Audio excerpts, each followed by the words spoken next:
రాయలసీమ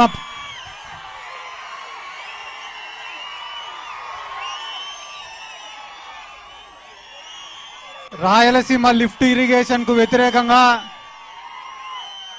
చంద్రబాబు నాయుడు గారు రేవంత్ రెడ్డి చేసుకున్న చీకటి ఒప్పందానికి వ్యతిరేకంగా ఈరోజు ఇక్కడ ఏర్పాటు చేసుకున్న ఈ సమావేశానికి విచ్చేసిన వేదిక మీద ఉన్న పెద్దలందరికీ ముందుగా సభాధ్యక్షులు కాటసాని రాంభూపాల్ రెడ్డి గారికి, పెద్దలు సజ్జల రామకృష్ణారెడ్డి గారికి, పెద్దిరెడ్డి రామచంద్రారెడ్డి గారికి, అలాగే మిగతా నాయకులకు అందరికీ ముందుగా నా హృదయపూర్వక నమస్కారాలు తెలియజేసుకుంటున్నా. ఒక్కరోజు పిలుపు ఇచ్చినా, ఒక్కరోజు ముందే పిలిపించినా కూడా ఇన్ని వేల సంఖ్యలో ఇక్కడ పాల్గొనడానికి విచ్చేసినటువంటి ప్రతి ఒక్కరికి కూడా ముందుగా నా శిరస్సు వంచి నమస్కారాలు తెలియజేసుకుంటున్నా.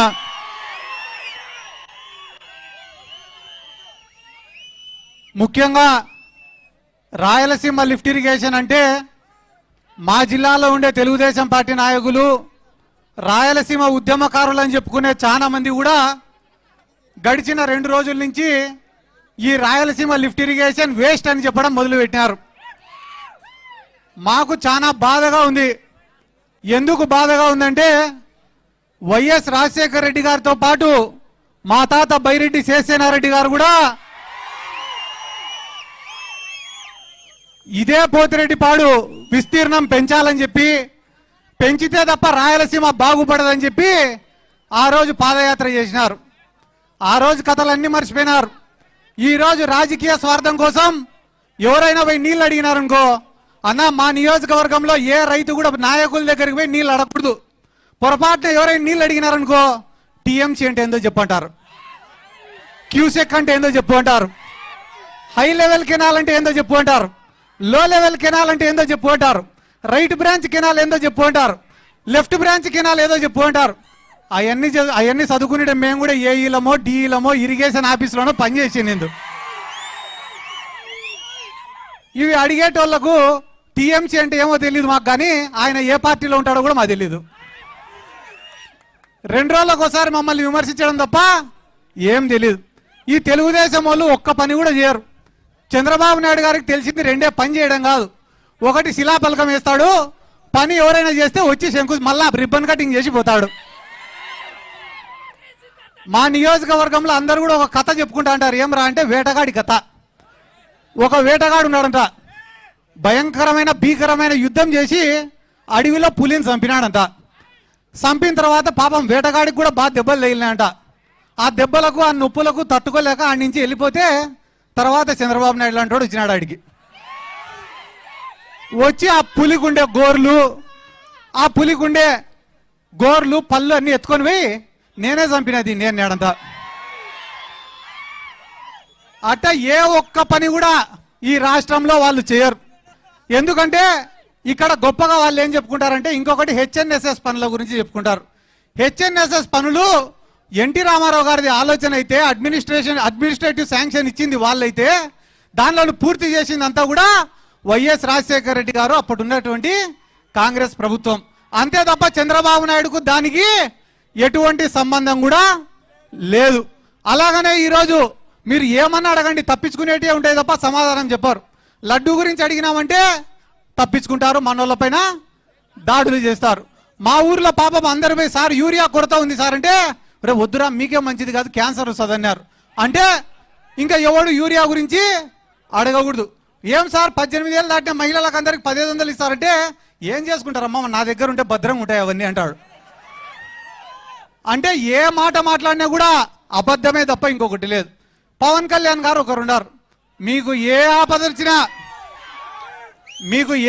వచ్చినా నాది పూచి నన్ను నమ్మి ఆ పక్క ఓటేయండి అని అడిగినారు. పాపం నమ్మి ఓటేస్తే 2 సంవత్సరాలు అయింది, ఈ రోజు వరకు మా నియోజకవర్గాల పక్కకు కూడా రాలేన్నాం. ఆయన కేవలం 2-3 నియోజకవర్గాలు తప్ప ఏడ తిరగాడు. కాబట్టి ఒక్క మాట మీకు అందరికీ చెప్పేదన్నా, ఇక్కడ వేదిక మీద ఉన్న పెద్దలకు అందరికీ నా రిక్వెస్ట్ ఏమరా అంటే, రాయలసీమకు కానీ మీ నెల్లూరు జిల్లాకు కానీ ఎక్కడికి నీళ్లు పోవాలన్నా మా నందికొట్కూరు తాలూకా నుంచే పోవాలా. ఇట్లా గోరకల్లు రిజర్వాయర్కు పోవాలన్నా, అవుకు రిజర్వాయర్కు పోవాలన్నా, జిఎన్ఎస్ఎస్ ప్రాజెక్టు కింద ఉండే 11 రిజర్వాయర్లకు, గండికోటకు కానీ, వామికొండకు కానీ, సర్వరాయ సాగర్ కానీ, మన 11 ప్రాజెక్టులు జిఎన్ఎస్ కింద పోవాలన్నా, కేసీ కెనాల్కు నీళ్లు పోవాలన్నా, నిప్పులవాగు ద్వారా కేసీ కెనాల్కు పోవాలన్నా, మీకు వెలిగోడ రిజర్వాయర్కు పోవాలన్నా, బ్రహ్మం సాగర్కు నీళ్లు పోవాలన్నా, కంటలేరుకు నీళ్లు పోవాలన్నా, సోమశీలకు నీళ్లు పోవాలన్నా, చివరికి మెడ్రాస్కు నీళ్లు పోవాలన్నా కూడా మా నందికొట్కూరు తాలూకా నుంచే పోవాలా. శ్రీశైలం ప్రాజెక్టు కోసం భూములు కోల్పోయింది మేము. ఈ రోజుకి 98 జీవో కింద ఉద్యోగాలు రాలే అని చెప్పి 100 మంది రోడ్లు పట్టుకొని తిరుగుతా అంటే వాళ్ళ బాధలు చూడలేక కన్నీళ్లు పెట్టుకుంటా అనేది మేము. ఇంతమందికి నీళ్ళు ఇచ్చి, ఇన్ని భూములు ఇచ్చి, ఈ రోజు మా ప్రాంతంలో నిలబడే ప్రాజెక్టులు ఎందుకు పనికిరావంటే మాట్లాడే వాళ్ళు మా నియోజకవర్గాలలోకి వస్తే చెప్పులతోటి చీపుర్లతోటి ఖచ్చితంగా తంతామని కూడా చెప్తున్నాం. ఎందుకంటే ఎన్నో ప్రాజెక్టులకు లేవన్నా, పోతిరెడ్డిపాడు కావచ్చు, బనకచర్ల కావచ్చు, ఇట్లా పోతే హెచ్ఎన్ఎస్ఎస్ కావచ్చు, మల్యాల లిఫ్ట్ ఇరిగేషన్ కావచ్చు, ముచ్చుమారి ఎత్తిపోతల పథకం కావచ్చు, ఏ ప్రాజెక్ట్ వచ్చినా మేము భూములు కోల్పోతున్నాం, సర్వస్వం కోల్పోతున్నాం, ఈ ప్రాంతం విడిచిపెట్టి వలసలు పోతున్నాం. అందరూ మాట్లాడుకుంటున్నారు. ముఖ్యంగా మా ప్రాంతానికి వచ్చేది ఏముంది? ప్రతి సంవత్సరం ఒక రైతు అనేవాడు పంటేస్తే నష్టమే. ఇసుపెటాకులు ఆడేటోడి కన్నా ఒకరోజు మంచి ముక్క పడుతుందేమో కానీ రైతుకు మాత్రం పండించిన పంటకు మంచి రేటు రాదు. ఒరే మొక్కజొన్న కొనుగోలు కేంద్రం పెట్టండి రా, ఆ మూల నుంచి ఈ మూల వరకు మొక్కజొన్ననే వేసినాం రా మేము అంటే మొక్కజొన్న కొనుగోలు కేంద్రం మాత్రం పెట్టరు. ఈరోజు కొత్తగా కందుల కొనుగోలు కేంద్రాలు పెడతారట. నేను నిన్ననే అందరిని అడిగిన, ఎందుకు పెట్టినారా కందుల కొనుగోలు కేంద్రం అంటే, అన్న పంట లేదన్నా అందుకని పెట్టినాడు అని అడుగుతా.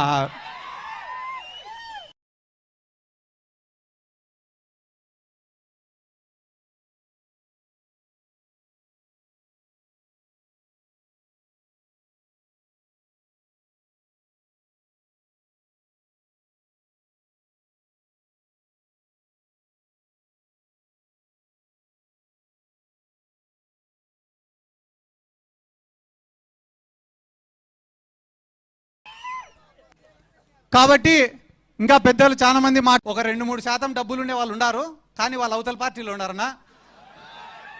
కాబట్టి 2-3% డబ్బులు ఉండే వాళ్ళు ఉన్నారు, కానీ వాళ్ళ అవతల పార్టీలో ఉన్నారన్నా.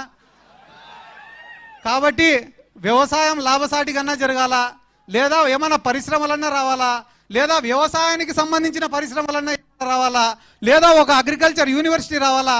మీలాంటి పెద్దలు పోయి జగన్ సార్కు చెప్తేనే మా లాంటి వాళ్ళ కష్టాలు తీరుతాయన్నా. ఎందుకు నేను ఈ మాట మీకు చెప్తానా అంటే, ఇదే నియోజకవర్గంలో కేవలం 2 దగ్గరనే డబ్బులు ఉన్నాయన్నా. వాళ్ళిద్దరు కూడా అవతల పక్కనే ఉన్నారు. వాళ్ళకేంలే, నేను ఏడైనా కనిపిస్తే నా మీద విమర్శలు చేయడం తప్ప వేరేదేం చేత కాదు. కాబట్టి నా సిన్సియర్ రిక్వెస్ట్ అన్న, మీరే జగన్ సార్ దగ్గరికి తీసుకుపోవాలా. ఈ నందికొట్కూరు నియోజకవర్గం అంటే నిజంగానే చెప్తానన్నా, ఏవో 2-3 తప్పిదాల వల్ల ఓడిపోయినాం తప్ప వైఎస్ఆర్ కాంగ్రెస్ పార్టీకి కంచుకోటన్నా మా నందికొట్కూరు నియోజకవర్గం.